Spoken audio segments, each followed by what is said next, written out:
আসসালামু আলাইকুম। প্রিয় দর্শক, অন্য মঞ্চের আলাপ চাইতায় আপনাদের সকলকে আমন্ত্রণ জানাচ্ছি। যুক্তরাষ্ট্রের তলব পেয়ে বাংলাদেশের আর্মি চিফ জরুরি সফরে 5 দিনের যুক্তরাষ্ট্র সফরে আজ বেরিয়ে যাচ্ছেন। এই বিষয়ে বাংলাদেশের ভেতরে ও বাইরে নানান জল্পনা চলছে, কেন যাচ্ছেন তিনি।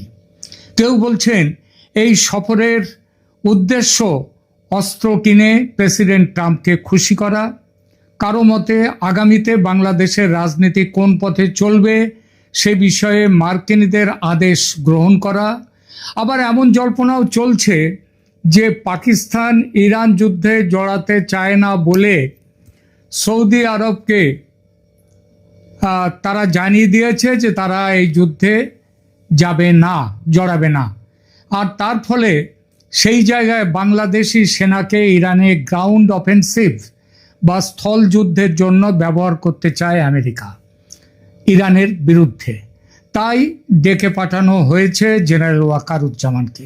এই প্রতিবেদনে এই সমস্ত সম্ভাবনার বাস্তবতা খতিয়ে দেখব।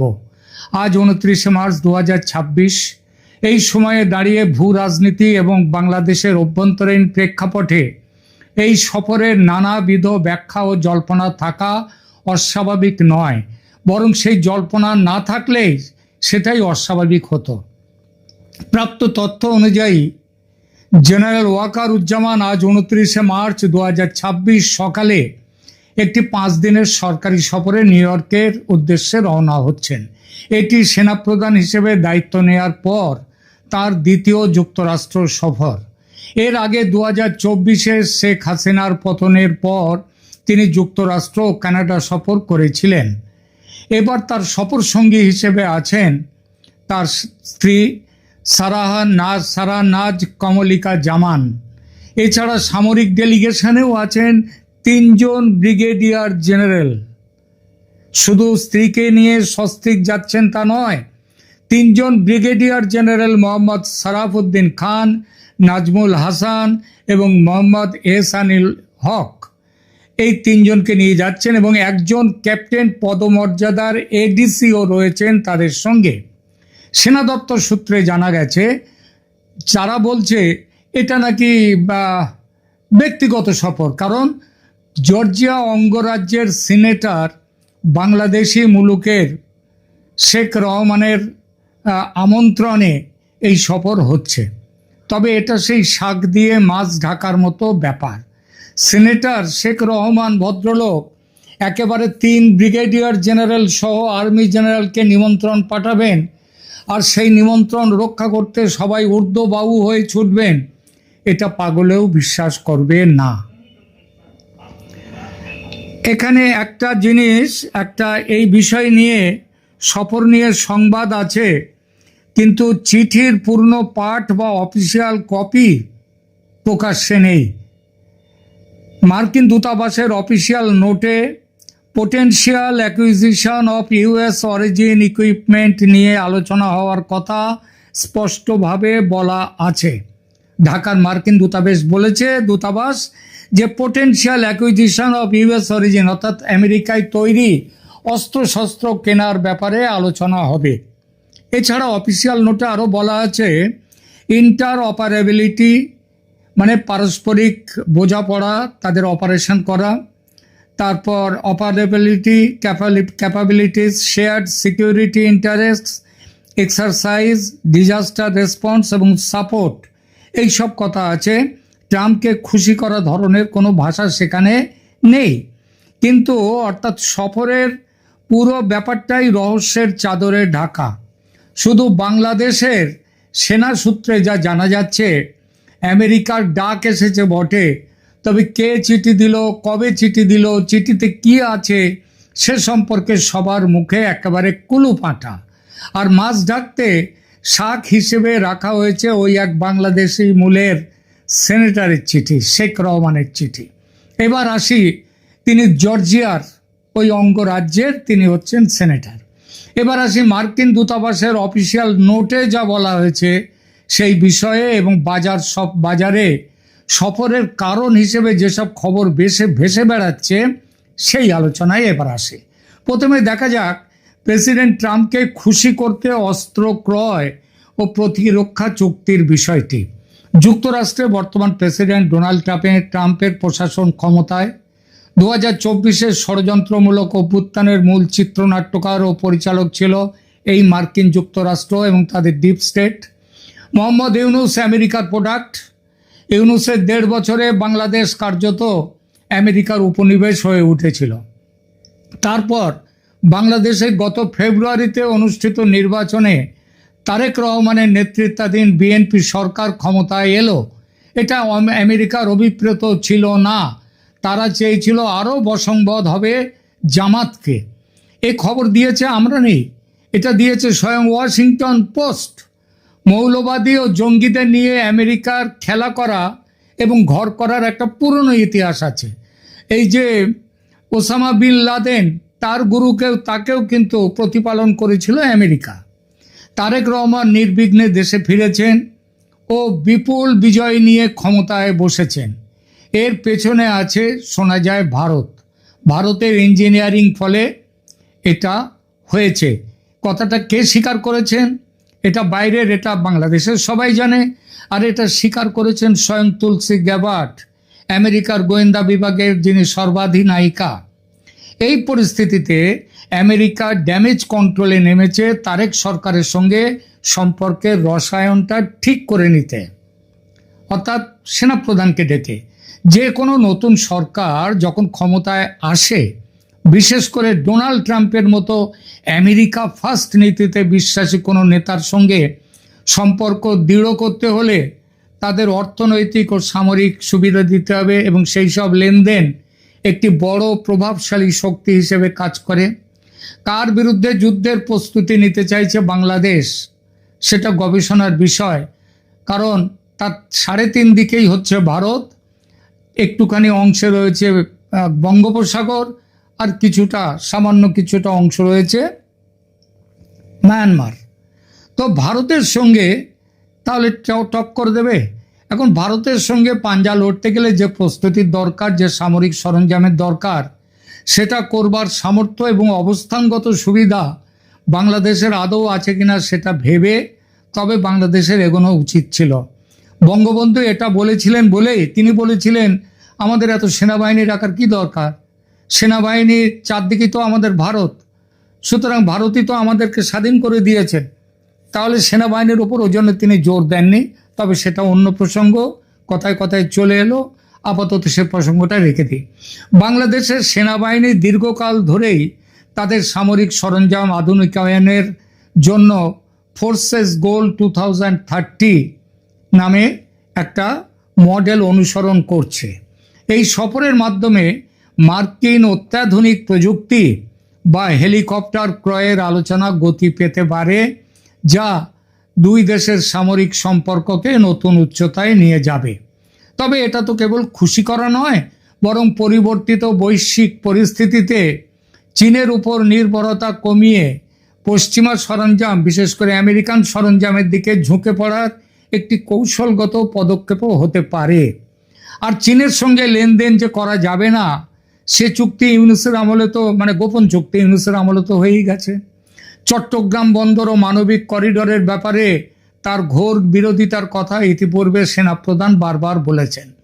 এখন জানা যাচ্ছে বিএনপি, জামাত সবাই এই ব্যাপারে সবুজ সংকেত দিয়েছে নির্বাচনের আগেই, সেই ডিসেম্বর জানুয়ারিতে যখন শুরু হচ্ছে আলোচনা। একমাত্র প্রকাশ্য বিরোধিতা ছিল সেনাপ্রধানের। এবার সেই বিরোধিতা একেবারেই চলে যাবে বলে আমেরিকা ডেকেছে। সবাই এখন বাংলাদেশের ক্ষমতার যতগুলো শীর্ষ কেন্দ্র আছে তারা সবই এখন এক গোয়ালের গরু হবে, সরকার, বিরোধী, সেনা সবাই। এবার আসি বাংলাদেশের আগামীর রাজনীতির গতিপথ নিয়ে মার্কিনিরা কি আদেশ দেবে জেনারেল জামানকে, সেই আলোচনায়। বাংলাদেশের রাজনীতিতে গত 20 মাসের নাটকীয় পরিবর্তনের পর মার্কিন যুক্তরাষ্ট্রের ভূমিকা নিয়ে ব্যাপক জল্পনা রয়েছে। জেনারেল ওয়াকারুজ্জামান শেখ হাসিনা সরকারের পতন, অন্তর্বর্তীকালীন সরকার গঠন এবং তারপর নির্বাচিত সরকারের কাছে ক্ষমতা হস্তান্তরের প্রক্রিয়ায় এই জেনারেল ওয়াকারুজ্জামান একটি গুরুত্বপূর্ণ ক্যাটালিস্ট বা অনুঘটক হিসেবে দায়িত্ব পালন করেছেন। মার্কিন যুক্তরাষ্ট্র দক্ষিণ এশিয়ায় ভারতের পাশাপাশি বাংলাদেশকেও একটি গুরুত্বপূর্ণ অংশীদার হিসেবে দেখতে চাইছে এখন। ফলত মার্কিন নীতি নির্ধারকদের সাথে সেনা প্রধানের বৈঠকগুলোতে গণতন্ত্রের সুরক্ষা এবং আঞ্চলিক স্থিতিশীলতার বিষয়ে আলোচনা হওয়া স্বাভাবিক। এবং যেহেতু বাংলাদেশের রাজনীতিতে নির্বাচিত সরকারের চেয়ে সেনাবাহিনীর কথা চলে বেশি, তাই তারেক রহমানের চেয়ে বেশি গুরুত্বপূর্ণ সেনাপ্রধানের সঙ্গে কথা বলা। তাই তারেকের ডাক পড়েনি এখনো আমেরিকায়, তবে ডাক পড়েছে তারেকের সেনাবাহিনী জেনারেলের। এখন এটাকে আমেরিকার আদেশ বলবেন না উপদেশ বলবেন, সে বিচার আপনার। এবার আসি ইরান যুদ্ধ এবং বাংলাদেশি সৈন্য ব্যবহারের যে জল্পনা চলছে সেই বিষয়ে।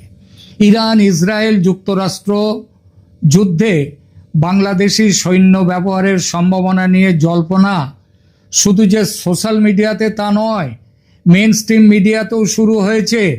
এই সম্ভাবনা জেগেছে সৌদি আরবের সঙ্গে ইউক্রেনের সামরিক চুক্তি সম্পাদিত হওয়ার পর। ইউক্রেন প্রায় 250 ড্রোন বিশেষজ্ঞ ইরানের বিরুদ্ধে লড়াইয়ের জন্যে সৌদিতে পাঠিয়েছেন এবং আরও 250 বিশেষজ্ঞ আসছেন। বর্তমানে ইরান ও পশ্চিমা শক্তির মধ্যে উত্তেজনা চরমে এবং গণমাধ্যমে 2026 ইরান যুদ্ধ নিয়ে নানা সংবাদ আসছে। আমেরিকা ইরানে বোমা ফেলতে তৈরি, কিন্তু সৈন্য পাঠাতে রাজি নয়, কারণ সৈন্য পাঠালে আবার সৈন্যরা কফিনে উঠে দেশে ফেরত আসতে পারে। আফগানিস্তানে যেমন এসেছে, ভিয়েতনামে যেমন এসেছে, এবং সেটা হলে আবার ট্রাম্পের রাজপাট চলে যাবে। তাই সৈন্য পাঠ ফেলতে তিনি রাজি নন, বোমা ফেলতে তৈরি। অথচ গ্রাউন্ড অফেন্সিভ বা স্থল যুদ্ধ না নামলে ইরানকে সামলানো যাচ্ছে না। স্থল যুদ্ধ করতে গেলে পদাতিক বাহিনী দরকার। পাকিস্তানকে দিয়ে সৌদির বকলমে আমেরিকা সেই কাজটা করতে চেয়েছিল, পাকিস্তান রাজি হয়নি। কেন? পাকিস্তান ঐতিহ্যগতভাবে ইরান ও সৌদি আরবের মধ্যে ভারসাম্য বজায় রাখে। এর আগে জর্ডানে, সেই 70-এর দশকে 70-এ জর্ডানে সেনা পাঠিয়েছিল ফিলিস্তিনিদের মারার জন্যে, সেটা ঠিক। কিন্তু এখন তারা সরাসরি ইরানের বিরুদ্ধে কোনো স্থল অভিযানে অংশ নিতে আগ্রহী নয়। এটি পাকিস্তানের সংসদে গৃহীত সিদ্ধান্ত। সংসদ বলে দিয়েছে নিরপেক্ষ অবস্থান রাখতে। আজকে নয়, আগেই বলে দিয়েছে। তাই পাকিস্তানকে না পাওয়াতে নজর পড়েছে এখন বাংলাদেশের ওপরে। সামাজিক যোগাযোগ মাধ্যমে দাবি করা হচ্ছে সামাজিক যোগাযোগ মাধ্যমে দাবি করা হচ্ছে যে সৌদি আরবের অনুরোধে বা আমেরিকার পরিকল্পনায় বাংলাদেশ ইতিমধ্যেই 10,000 সেনা পাঠিয়ে দিয়েছে। 10,000 সেনা পাঠিয়ে দিয়েছে। এই সেনাগুলো ইউনাইটেড নেশনসের তত্ত্বাবধানে তাদের ওখান থেকে তুলে নিয়ে এসে এখানে পাঠানো হয়েছে ইরানের সাথে লড়াইয়ের জন্য, ইরানের বিরুদ্ধে। আমেরিকার পরিকল্পনায় বাংলাদেশি সৈন্যদের ইরানের বিরুদ্ধে আরও লড়াইয়ের জন্য পাঠানো হতে পারে। এই দাবির পেছনে এখনো পর্যন্ত কোনো দাপ্তরিক প্রমাণ নেই। কারণ প্রমাণ ঘোষণা করে কোনো দেশই সব সিদ্ধান্ত নেয় না, আর আমেরিকা তো নেয়ই না। সুতরাং এই কথাকে গুজব বলাটা ভুল, বরং বিশ্লেষণ করে দেখুন এটা সত্যি হতে পারে কি না। বাস্তব চিত্র হলো বাংলাদেশ বিশ্বের অন্যতম শীর্ষ শান্তি রক্ষাকারী সৈন্য প্রেরক দেশ। বাংলাদেশের সংবিধান এবং সামরিক নীতি যা বলে, কেবল জাতিসংঘের ম্যান্ডেট ছাড়া অন্য কোনো দেশের অধীনে সরাসরি যুদ্ধে লিপ্ত হওয়ার নজির নেই। তবে নজির না থাকা মানে নতুন নজির যে হবে না, কে বলবে সে কথা? ট্রাম্প সাহেব তো নজির তৈরির মাস্টার, গুরুদেব। বাংলাদেশ থেকে 10,000 সৈন্য ইরানে পাঠানো হচ্ছে, এই শীর্ষক খবরগুলো বেশ কিছু মেন স্ট্রিম খবর মিডিয়াতেও এসেছে। এই খবরগুলো শুধু সামাজিক মাধ্যমে আসেনি। সুতরাং এটা জল্পনা এমন রায় দেওয়ার আগে ভালো করে ভাববেন। পরিশেষে বলি, সেনাপ্রধান জেনারেল ওয়াকারুজ্জামানের এই সফরটি কেবল সামরিক নয়, বরং এটি একটি ভূ রাজনৈতিক সংকেত। বাংলাদেশের নতুন সরকারের সাথে ট্রাম্প প্রশাসনের সম্পর্কের ভিত মজবুত করা, বাংলাদেশকে আরও আমেরিকার উপনিবেশ তৈরি করা এবং ইরান যুদ্ধের ফলে উদ্ভূত বৈশ্বিক জ্বালানি ও নিরাপত্তা সংকট নিরসনে বাংলাদেশের সৈন্য শক্তি ব্যবহার নিয়ে আলোচনার উদ্দেশ্যই যদি জেনারেল সাহেবের সদলে মার্কিন সফরের মূল উদ্দেশ্য হয়, কেউ অবাক হবেন না। অর্থাৎ তিনি গেছেন সদলে 3 জন ব্রিগেডিয়ার জেনারেলকে নিয়ে, একজন এডিসি নিয়ে, এটা আমেরিকার সাথে এইসব কথা বলবার জন্যে। যদিও অস্ত্র কেনা বা রাজনৈতিক সংলাপে অংশগ্রহণ করা সাধারণ কূটনৈতিক প্রক্রিয়ার অংশ হলেও ইরান যুদ্ধে বাংলাদেশি সৈন্য মোতায়েন করার মতো বড় ধরনের কোনো সিদ্ধান্ত জাতীয় সংসদের অনুমোদন ছাড়া নেওয়া সম্ভব নয়। তবে মনে রাখতে হবে, রাষ্ট্রটির নাম বাংলাদেশ। এখানে সামরিক অভ্যুত্থান, নির্বাচিত সরকারের জোর করে অপসারণ করা বিদেশি শক্তির মদতে, আর সেনাবাহিনীর সেই ষড়যন্ত্রে তাতে লিপ্ত থাকা, এটা তো সেনাবাহিনীর পক্ষে বাঁয়া হাত কা খেল। সুতরাং যদি শীঘ্রই দেখেন যে ইরানের বিরুদ্ধে লড়তে নামছে বাংলাদেশের সেনা, অবাক হবেন না। সেনাবাহিনীতে কি আবার অস্থিরতা দেখা দিচ্ছে? খুব দানা বেঁধে উঠছে। খবর পেলাম ক্যান্টনমেন্টে নাকি বিভিন্ন লিফলেট বিলি হচ্ছে। এই অস্থিরতার প্রেক্ষিতে বিদেশে বসে ডক্টর ইউনূস আবার নতুন করে কি ষড়যন্ত্র করছে? আজকে এই দুটি বিষয় নিয়েই আলোচনা করব, শেষ পর্যন্ত সাথে থাকবেন। আপনারা জানেন যে সেনাবাহিনীতে অস্থিরতা, ক্ষোভ, এগুলো অনেকদিন ধরেই একটু একটু করে দানা বাঁধছে এবং এর মূল কারণ হলো যে সেনাবাহিনীতে প্রায় 24 জন মেধাবী সামরিক অফিসার যারা কারেন্টলি সার্ভিং এবং কয়েকজন অবসরপ্রাপ্ত, তাদের বিরুদ্ধে অন্যায়ভাবে আইসিটিতে মামলা করা হয়েছে। যে মামলার না আছে ভিত্তি, না তা আইসিটিতে বিচার হবার মতো কিছু। এই নিয়ে যখন সেনাবাহিনীতে ক্ষোভ এবং ঠিক তখনই আমরা সম্প্রতি খেয়াল করেছি গত সোমবার এবং বুধবার রাতে 2 জন সাবেক উচ্চ পদস্থ সেনা কর্মকর্তা, লেফটেন্যান্ট জেনারেল অবসরপ্রাপ্ত মাসুদ উদ্দিন চৌধুরী এবং লেফটেন্যান্ট জেনারেল অবসরপ্রাপ্ত শেখ মামুন খালেদকে গ্রেপ্তার করা হয়েছে। এই গ্রেপ্তারে আমি আগেও বলেছি, যেহেতু তাদের অনেক ফলোয়ার রয়েছে এবং তাদের জাতীয় এবং ইন্টারন্যাশনাল অনেক কানেকশন আছে, তো ন্যাচারালি তাদের এই গ্রেপ্তারটা একটা নেগেটিভ ইম্প্যাক্ট ফেলেছে।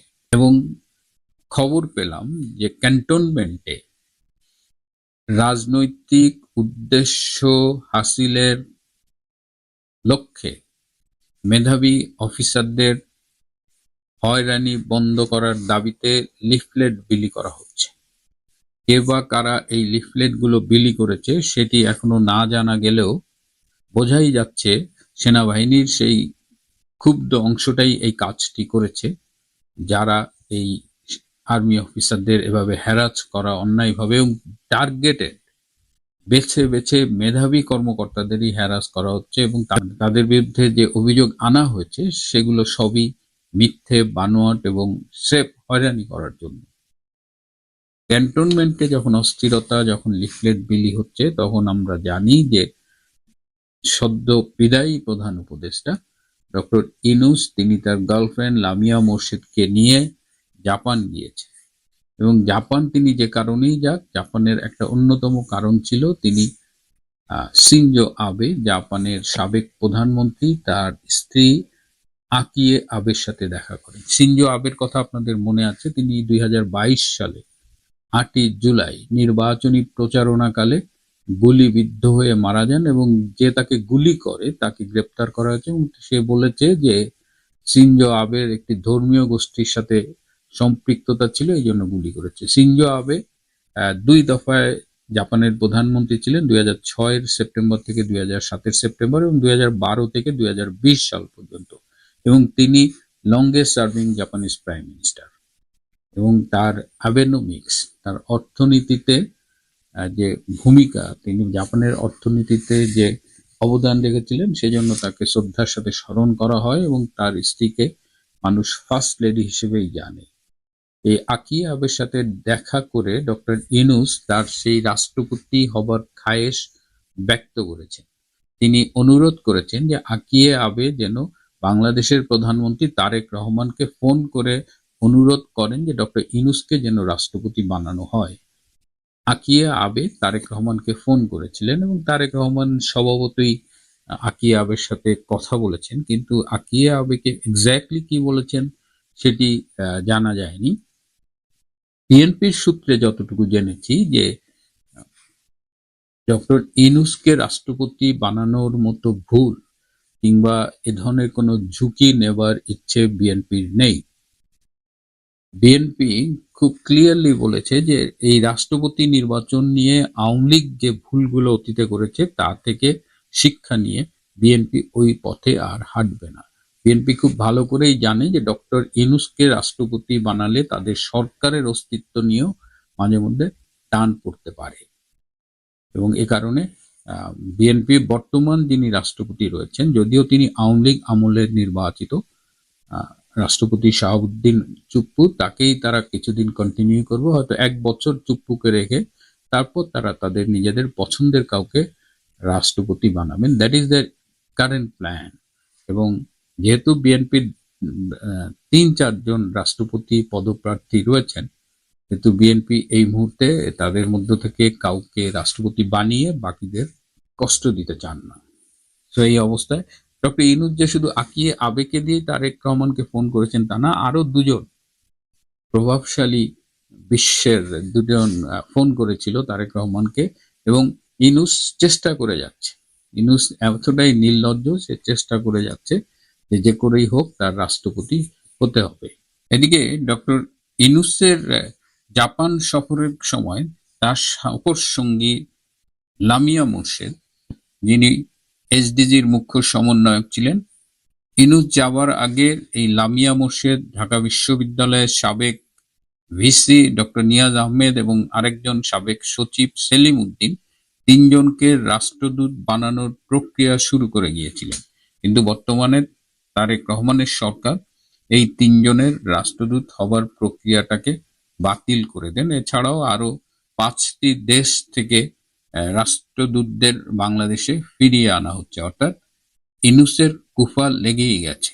যখন এই রাষ্ট্রদূতদের ফিরিয়ে আনা হচ্ছে কিংবা লামিয়া, নিয়াজ আহমেদের, সেলিম উদ্দিনের মতো লোকেরা নতুন করে রাষ্ট্রদূত হতে পারছেন না, তখন আরো একটি দুঃসংবাদ বাংলাদেশে রয়েছে যে বাংলাদেশে এখন শিশুদের টিকা দেওয়ার যে প্রোগ্রামটা ছিল, যে ইপিআই প্রোগ্রাম, যেটা পৃথিবীর মধ্যে one of the successful programs, এই ইপিআই ইমিউনাইজেশন রিলেটেড, বাংলাদেশে সেই টিকাদান কর্মসূচি ঝুঁকির মুখে পড়েছে এবং এই মার্চ মাসে 21 জন শিশু হামে আক্রান্ত হয়ে মারা গেছে। এবং এই টিকাদানের টিকা সাপ্লাই যেমন একদিকে সমস্যা, সময় মতো টিকা সরবরাহ করা যাচ্ছে না, আর একদিকে হলো এই টিকার বিরুদ্ধে এক শ্রেণীর ধর্মীয় মোল্লারা সোচ্চার হয়েছে। সুতরাং এটি বর্তমানে জনস্বাস্থ্যের প্রতি হুমকি হিসেবে দেখা দিয়েছে। এর পাশাপাশি নানান রকমের খবর আমরা পাচ্ছি, তার মধ্যে একটা উল্লেখযোগ্য হলো যে সাবেক ছাত্র সমন্বয়ক, যেসব তরুণী ছাত্রী সমন্বয়ক ছিল, তাদের একের পর এক সেক্স স্ক্যান্ডাল ছড়িয়ে পড়ছে, তাদের ভিডিও একের পর এক ইন্টারনেটে ছড়িয়ে পড়ছে। এর বাইরেও বাংলাদেশে এখন নানা রকমের অস্থিরতা চলছে। আমি প্রতিদিনই বলার চেষ্টা করছি যে তারেক রহমানের বাংলাদেশ ঠিকমতো চলছে না। প্রিয় বন্ধুরা, আজ এ পর্যন্তই। ভালো থাকবেন, সুস্থ থাকবেন, তার